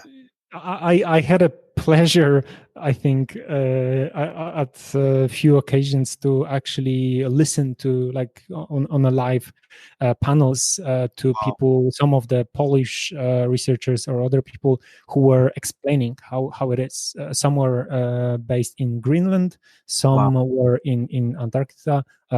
So it's really interesting to kind of learn more about it because Mhm. it's again this a bit fictional image of the perfect blue sky and white horizon and those polar bears somewhere Wow. what around, but actually most of the time it's a very very harsh condition because of the really hard winds, very low temperatures of course, Mhm. and most of the days you just cannot get out from the base because it's so bad. You cannot literally stand in place because it's so not we are not used to for this kind of weathers. So I do appreciate the work of all those people who are doing this and want this. So going back to your projects and how do you work, could you please explain to me the term of the micro startup? Mhm. What is it for you? If I were to understand like everything that is being micro means it's getting smaller and smaller, right? So I think in my own terms of understanding micro startup is like you want to start something, but you want to start something small. Mhm. Think that you don't want to, like big startups nowadays, people get, venture capitalists or angel investors, and then you have the pitching, and then you have Yeah, like, yeah. accelerator programs and whatnot, and then you have to follow through whether you get, seeded or Mhm. invested or anything else like that, and then you have to prepare your pitching slides, and then you have to pitch to the investors, and they will check your business models. I mean, back then I did this before, but I get tired of this like VC thingy. It's so tiring. I feel Mhm. that you know, I don't have much potential to show. I mean, yes, I mean, they have big money and then they can do so many things, but I want to do other stuff as well, and I want to Mm. have the lifestyle. I don't want to be in control. So there was this movement called zebra movement, meaning Yeah. that Okay. I think you can just find it on Google, Yeah, zebra it's movement. opposition to So union. Yeah. so Mm. most of them they speak about independent business or being an indie maker or hacker, and then Mm. they talk about bootstrap startups.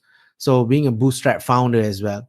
So my focus when I was doing this, I didn't realize there were uh, people were already doing this, or people who are running this, or like there was a movement or culture about this. I didn't even know about this. Mm. So I was doing this like really for more than like 10 years, and I was just doing my own thing, and I was just serving clients locally and some international clients, but not that much. And then I started to realize that you know um I started to realize that I want to pivot some of my business. I saw the potential of the technology, whereby you can actually automate so many things, and you can actually build things quickly, and you can scale things much more faster. Mm. So that's where I see the potential of micro startups, whereby you can scale things much more faster in terms of the profit, and as well as you can build your MVP quickly. You don't need to spend time like to think the most hardest business model or anything like that, and then you just kind of like just focus on just building something in a short period of time, and you can just launch it, and then you kind of just get feedback from people or the community, and then you kind of like just keep on improving the features you want to focus on, or the business model. So the Mm. MVP is really important. So that's the reason why I want to build micro startups. So my focus on micro startups is more on um like for communities. So Mhm. and just projects, like really small projects. But in other ways, we look at it as like a multiple source of income. You just create different channels of income, right? You have this project, okay, this income is coming from this project, this income is coming from that project. So the question would be like, how do you even manage all these like tons of projects? So Mm. you put it as like, um a everything is the same industry. Like if your skill set is in designing, and then you focus on just designing, and then you create a different content, but you are still in the designing industry or in the tech industry, either or. So Mhm. just if you can do that, then it's fine.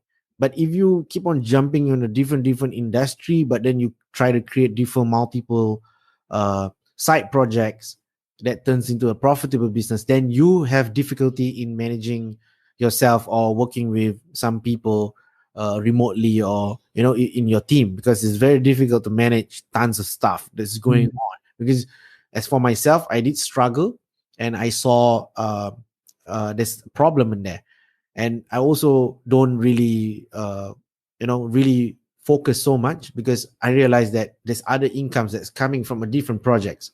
So there's a pros and cons on this, but the good thing is that nobody is controlling you, but Yeah. you are Yeah. controlling yourself. But that is worse, because when you control yourself means you need to be very well disciplined about your deadlines, and when you're going to launch a product, and how can you actually make this thing profitable from time to time. Mm. You got to make your own audience. Like a lot of people have struggles within like building their own audience, and I think building audience is the first thing that you should do when you want to start your Yeah. business, like helping people, or helping people in the community or their businesses. And there's so many things. So building an audience, I think, is really important. You can add value to people, and you can always share what you know, and the experiences that you have went through, and you probably can give opinion or some kind of help, probably. Oh, maybe you can share some skills, or like you can contribute something to Mm. any of their projects, whether it's an open source project, whether it's anything. Because these people that you meet online, whether it was on Telegram or Twitter, or any other social media, people need, not many people know things that we know sometimes. Mhm. So sometimes we can learn from other people as well, and then you get different ideas as well. So for me, micro startups is fun and it's great and it's Mm. very easy. Just launch it. So if whether you're doing it for fun, whether you are monetizing it, or you're gonna automate it, or you're just contributing it for free, like voluntary kind of thing. So it depends on your time and how much time do you have. I mean, if you're not enjoying what you're doing right now, or you're not passionate about what you're doing, Mm. and then you're gonna be out. I see. I mean, like a lot of people, they just like they want to learn so much things about the coding and designing, right? And then, or maybe like marketing, and then they would just spend time like learning and learning and learning, and then they kind of just build everything so perfectly. Like example, they build a software. I mean, I've Mm. seen so many Yeah. people do this, and then they kind of like not enjoy it, and then when they try to monetize the software or the website that they built, they just can't do it. But it's Mm. so perfect, it's so solid, but they cannot monetize because they don't understand Yeah. about Yeah. monetizing, and they fail at that.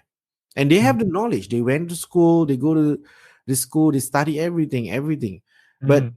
so this is very important in terms of like, how we want to focus on our financial or the practices and the skills that that we can apply when we're building our own projects. Is the most important thing is about the community. So the community will have a different perspective every time. So we have people who tell you, you should be learning, you should be growing, you should be learning these skills, you should Mm. be monetizing this thing. So it's very important. So how I look at this right now is that also is affecting the ourselves in the next few years, Mhm. because of Mhm. the COVID-19. So we have these different sets of economy that we are facing right now, right? Everywhere is affecting around the world. So when we talk about COVID-19, uh, we also look at the waves, meaning that, after the lockdown, what should we do? There's like the first wave, and then the Mm. recovery stage, and then we are back with our whatever it is the economy is, depending on which country, I don't know. But how I look at it is that I understand that, being a micro startup or a bootstrap founder is that, we are always in this gig economy, this gig economy whereby like you do uh, a lot of validation, a lot of stuff that, with your own knowledge that you acquire, which is your skills. You have your skills, right? Depending on what skills do you acquire. Like example for me, I'm a graphic designer mainly. Yeah, and then Mhm. I'm learning coding right now. I'm learning Jamstack, and I'm building static sites and some APIs, and trying to make my own website and monetizing it, and then Mm. using Stripe to make the button, and then you can make purchasing. People can purchase Yeah. easily, Yeah. and you can get the money easily from the bank as well, and then to your TransferWise card or your bank card, something like Yeah. that. It's So so easy now. yeah, it's so easy. So I think it's the most important thing is your skills. Yeah, because looking at some articles that I read before this was like it's the same thing that what I've went through. So it's something that is really important that we should adapt to bootstrap or like to micro startups, because at this situation right now we are talking about what we are facing, right? So the gig economy is the first wave, and then we have the second wave, which is the talent economy, where all the skilled workers like healthcare, software engineers, construction service industry, and even people who are a teacher who's tutoring back at home for like home-based learning, right? So Mhm. this is like more of like a talent economy. So you need to have skills, you need to upgrade yourself. So the second wave we will be facing is more on the medium scale, which is like, we are in the talent economy. So if you don't have skills, you got to pick up your skills. It's very important right now. Yeah. You And then need we to will learn. yeah. And then there will be the third wave, which is the knowledge economy. So for people who are the creative professionals, they have the people who are the information workers. So it's very important, and it's much needed. It's very high. So we need this economy. So economy of like people who have knowledge. So Mhm. gig economy, talent economy, knowledge economy, pretty much needed for us running micro startups or bootstrap, and is so Yeah. suitable in this industry right now, as It's like a chicken and egg problem. It's like a marketplace. We're Yeah, trading uh, each other. That kind of thing. yeah. They need to be in a loop and complement each other. Yeah, like example, you're doing a podcast and I'm paying you with my money, and then Mm, we're trading with each other. So we have to do this.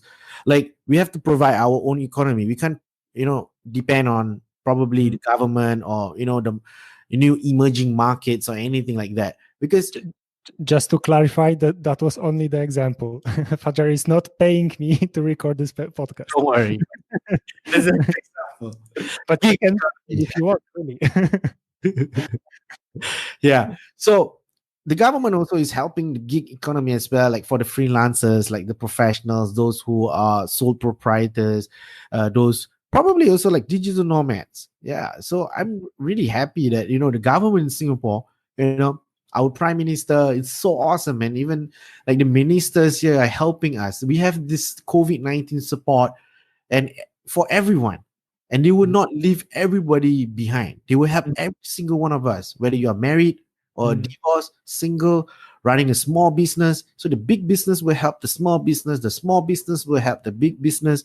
So in this time we are all in together, regardless of race, regardless of religion. All of us are in this together, because Nice to it's hear very that. difficult to fight this COVID-19. So everybody got to stick together and to be social responsible, and we have to I- to i- If build I something, create uh-huh. something. Yeah. If I may ask you, like focusing again on working, could you tell where is your majority of incoming of the income coming in for you? Like, do you still do the gigs, or do you have some like subscription model with your customers? How does it look for you? So currently right now, Mhm. I'm focusing more on the gig economy. Mhm. So the gig economy is more on like paid jobs, like if somebody needs my service, because this is much needed right now. So my focus is now on this rather than the Is it yeah. consulting? Or do you do like one of websites or some other design? What is it in particular? Yeah. So I do consultation. So people just call me, and then I will speak for 1 hour, and I will share more about branding and marketing. And then other than that, I provide like feedback and reviews and like influencer kind of related work, like paid sponsored posts kind of thing. So they kind of just buy me coffee kind of thing. So I don't want to make it like official thing where go to my website and pay me, and then I will post you something, and then I share it to It's my case by followers or case. following. I don't want to do that because I find it like it's like I'm hoping too much, like this turn into a job, Mhm, because I'm mhm. just an influencer that who provides. I want to provide as much value as I can when someone needs really help, like you build a website, and then you need a feedback, and you need a review, and then you need ideas, and then I will just vet through all your website and what is needed, and then we can share with you some ideas, and then you can build something and create something and run a campaign or something, and then probably from there you can just buy me a coffee kind of thing, because I like the idea of the tipping culture. So it doesn't really push people where everything needs to set a price. I understand that everybody runs a business. They need to have a pricing model, right? Like how much does this cost, what you will get, and everything. But at the same time, I'm also being very, very flexible. So I have two options. I always create two options. One, I have some pricing model Uh-huh. where there's a different tier pricing on different types of products or service. And another one, I have like more on the flexibility of people making transaction to me based on the tips that I give, the ideas, the advice, more like a very flexible, very consulting way.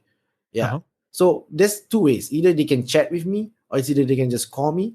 And then as well as they I also provide some like promotion. So I will make in a creative way of promoting them, like Mhm. probably like videos or probably Yeah. like something like a shout out or something, and then they will just buy me a coffee. So that was like a few of the people who can afford it, and then they will pay me at a very high price. But that also is very flexible. So they are paying. So I didn't ask them like how much they should be paying, and then there will be a different set of other people who don't really have much money, but they only have a certain budget, and then I will just provide them whatever information or feedback that's much needed based on the budget that they want to fork out on the tipping that they want to tip. So I find that tipping is very flexible. I find that tipping is very useful for makers and creators. I mean, a lot of people don't look at this like a stability of source of income. They feel like, oh, this is not much needed. But with this amount of money during difficult times like the pandemic times, or you're working remotely, it's like a stash. It's like you can use it for groceries, you can pay a bit of your bills, it's a bit here and there, you know and it's working for you. it's working because I put effort on it. So how do I put effort on it is I focus on branding and marketing, and as well as for community. So I find that this is very useful, like tipping. Like a lot of people don't look on when they monetize, they look on tipping culture. They find that tipping is only like begging. It's like you're begging to people, or like you are doing some like show on this on the like basking kind of thing, like on the side road, then you get a tipping for that or doing something good. But tipping can goes bigger. We see things differently, when you ask a favor from people. Back in my country, if you do a favor for somebody, we will ask for coffee money. Like we say in Malay, like aku nak duit kopi, like I want kopi duit, like coffee money. And people nice. will just give you some like probably $20. That is like 4 cups of coffee. So that's enough for a day, probably for some people. But that will actually helps them. So with tipping itself, I think it's really important for culture. It's like it's really good, but you don't make it as a full-time kind of thing, like a monthly kind of thing. But you can share people about tipping culture, because it's very useful in any ways that you want to monetize anything online, because it doesn't mean you need to depend on just business and then your pricing model. I find it interesting because like when I started to use the tipping culture, like Buy Me Coffee or Patreon, I find that it's very useful for creators and makers. Yeah, because you help to build something or provide value in people. So that's where people start to appreciate. Yeah. If not, then you don't use that. Yeah. I also think that this is a very good analogy to busking, because I was doing busking by myself back in Sydney. I was dancing on the streets in Sydney, and it's a very, very good experience for anyone, especially if you are young age and you want to experience the world. There is nothing better than having this like straight direct connection with a customer who is like a random common person just going through, and they most of the time they are not even aware that you are from some foreign country coming to do something here. And I found that the only people who are tipping are those who really appreciate what you're doing. And it doesn't matter what you're doing. It's like being an artist is having no boundaries in terms of you can paint, you can dance, you can sing, you can stand on your head. But if you do this really convincing, like if you make people laugh, or you make people enjoy the day, or you are the highlight of the day for someone who is like really stressed or really down, and they just see your crazy stuff doing, then they will give you whatever they have. And it's always nice. And if we extend it to this digital life now, when you can do, for example, in your case, it's really nice to see when you do the videos for some startups or some other SaaS companies, but then you from time to time may see when you post the yo-yo videos, and this is like remarkable, seriously. Like in podcast we cannot show it, but of course we put some links to see it.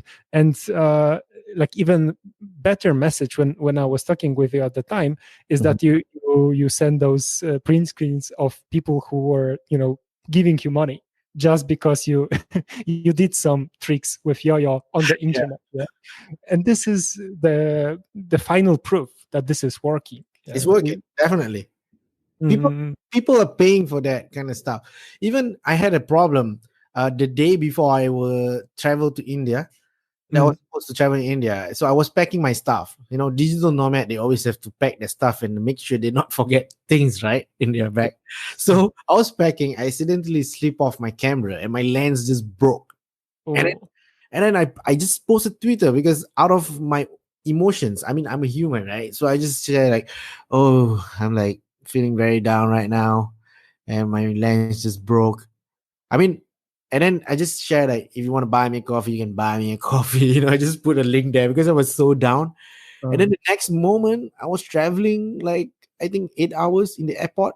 Right after I arrived in the airport, and then I saw so many notifications. People from all over the world were just like, "Hey, don't worry, Fajar, we got you this. We got you." And people keep just transacting all these coffees, and I was like, "Wow, this is not tipping. This is helping." And people are patroning because they don't want you to feel down, because they want you to be happy, and they understand that you are facing something that is valuable. So I learned so much things about that as well. And before that, I met a lot of makers who were going through some hard times. Like, they are digital nomad and they are makers, but they don't share this publicly, and it's just privately between me and them, but I can't mention their name. I help them to share their coffee links to other people as well, because they were stuck and they didn't even have money to buy for groceries. yeah. Can you imagine? That's how tough. Because it's not because they want to be that way. It's because there's something about their life that happens. They're stuck somewhere, and something happened. It's just some tests, some trials. I don't Yeah. know, some difficulties that they are facing. So this is something that is very useful that we can actually use to help others from all over the world. There's a lot of people who needs this kind of support. Even it's like $5, $10. I Yeah. remember I got my first coffee was just like $5, and I was so broke. I got my first coffee, and there was this lady who sent me, and then I used that to just buy some vegetables, and I can eat my rice. Those were the days that I remember I was going through some mental health. I was so stressed because I was running a lot of projects. This was not micro startups. This was just my main company before I became really active on micro startup and my other stuff about indie making. And then it was so difficult. I was going through some mental health. I was so stressed, and then it was very difficult times. I remember I got that my first coffee. I bought a lot of vegetables, which is $5. That's so cheap. Yeah. Yeah. Good to hear this kind of stories. It's really important, and I also had those days when I was Yeah. basking. Everyone have those days. Like, you Yeah. only have that amount, and that's it, done. Mm, And then you begin to share with other people, you communicate with other people. It's not because you want to sell something or you want to ask money from people. It's not like that. It's something that, out of humanity, you share your struggles and what you're going through, and you keep on trying. The thing is that you keep on trying, and you just do what you believe in and what you really want to build, and you keep on going. And from time to time, things will happen. People will people can sense, people can feel that you're going through some difficulties.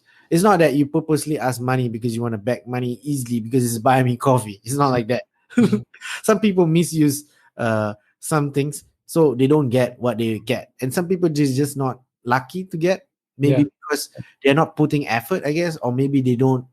I don't know. It's just them. It's just their personality or how their presence is this. Yeah. The circumstances, of course. Yeah. So if I could ask you the final question regarding something that you started in the beginning, just in terms of how the company is set up. The reason I'm asking this is that I'm really interested in the structures that people choose to. And in the age of almost anyone can become the digital nomad, it's quite important to know where you can set up your company. For example, in the UK, this is where I choose to set up my activity, and it's really helping me, over the years. And many people, especially from Poland, are having a lot of questions because I published the articles about it. So I think you are the very good person to tell us about how it is in Singapore, and also in terms of what you said, that if you want to run the Muslim oriented company, you also need to have some kind of additional checkup. Yeah. So I think it's very simple. So whoever who wants to start a company, always you got to decide where you want to be based at. So if you're not a digital nomad, then it's a different thing. Mm-hmm. But if you want to set up just because your base is just in that one particular location, and then you should register your company in that particular location and not somewhere else. Mm-hmm. So that's a very basic thing. So the ones that related to your question regarding about being a digital nomad and registering your company in a different country, and you're from a different country. So there's a few of it. I saw some, and it's very useful information. I read some, but I still believe Singapore provides so much value for people from other countries, like foreigners, to actually open up company, and they encourage people to actually do business in the ASEAN region. So it's very easy. Nowadays we have a service online, so you can do things digitally. Like example, awesome.com. So like you can incorporate your company, but you're from other country, and they are also very easy to set up. So basically you just fill up the official requirements, like what the Singapore government wants, like the director or the registered address and everything, and then you're going to get your company registered, and then you have to open a bank account, and then your routine regarding about your accounting. So if you're unsure about all this, it's very easy. Just go and ask and talk to an expert who's already running, who is providing these services. So a lot of people will always ask the common questions, like you want to open a company in Singapore, and then you want to get an employment pass. They call it the short form. They call it the EP, and they want to relocate themselves and their family in the country.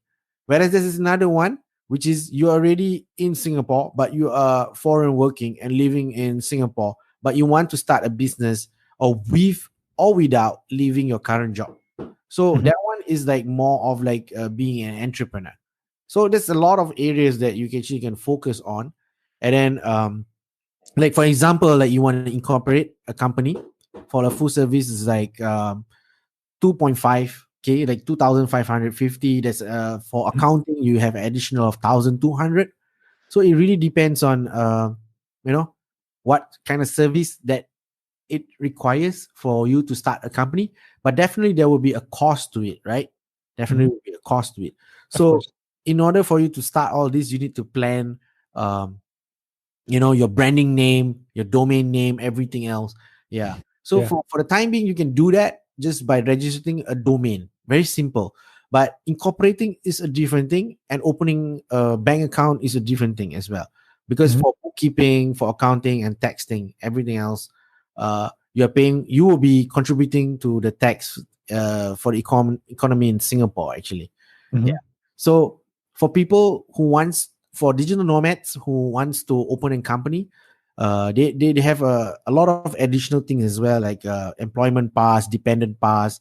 They have the bank account opening, then they have the company stamp, then they have the corp pass registration, because this corp pass is like only for businesses who wants to log in. So for local, for us, we have SingPass, which is our identification number, and then our password, which supports by 2FA, the SMS. And another one is called Corp Pass for those who have companies, right? So for me, I have SingPass as a local Singaporean citizen, and then Corp Pass is for those who's running a business. So they need this login details. Whereas you have a business registration number, is called UEN. So upon the registering, you will get your own UEN, and you have to pay for the fees for the Corp Pass registration. and then you can file in for your tax and also for your employees if you have employees, and also those necessary online corporate transactions with the government, because they have all that. So Mm. all of this you can do it online. If you don't know any single thing, you have no nuts of any news or any, you don't know anything, you can just go to osome.com, awesome.com, and Oh. everything is there, and you can chat with them and they can reply. And for more, you can also read the blog. They write some really good articles as well. Yeah, you don't need a Singaporean to help you to open a company. So you are a foreigner, no problem, you can just ask questions, you can open a company. You yourself can be an owner or a founder or a managing director, Mm. or I don't know. I don't call it CEO, but we call it managing director over here. Yeah, yeah, yeah. It's the same CEO in is the C level. It's really the huge. You have like board of directors and investors and whatnot. you know, Mhm. yeah. So you need to incorporate your company, and then later on you can provide your service like digital service, and then you do your yearly accounting for your income tax assessment with the IRAS. IRAS is the for the taxing in Singapore. Yeah. So you can just Google. So it really depends on your base where you want to open up your business. So for me, I'm a Singaporean. It's not because I want to support Singapore, business service or what, but I find that Singapore have the best ever for people to open a business. I suggest they should open a company in Singapore. Mm. That's why there's so many companies across from like US, even from China, and people from India. They are coming here and they open a company in here and Yeah. they live here. That's why we have so many diversity in here in Singapore. We have so many foreign talents, like people from China, people from India, people from the US, even people from the UK move here. So uh, there's so many people from the Europe also as well. They stay here in Singapore.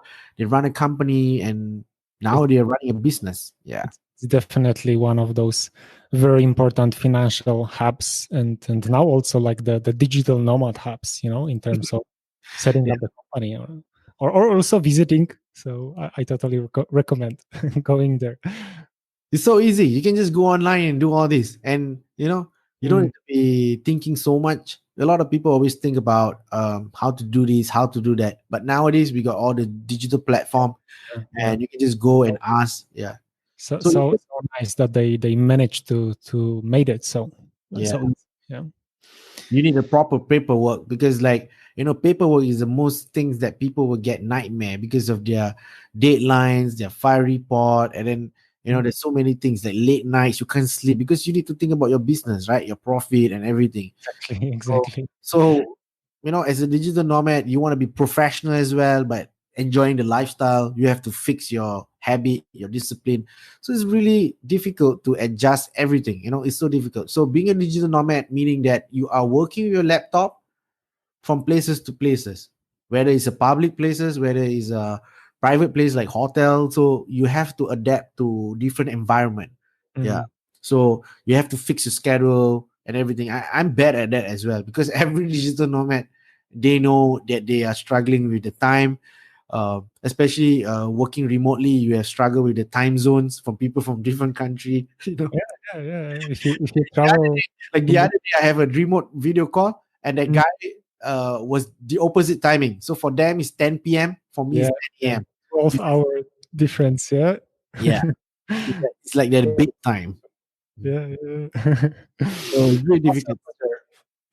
Thank you very much for all of the details that you give us, and I'm really glad that we could record this conversation. Yeah, I wish you all the best.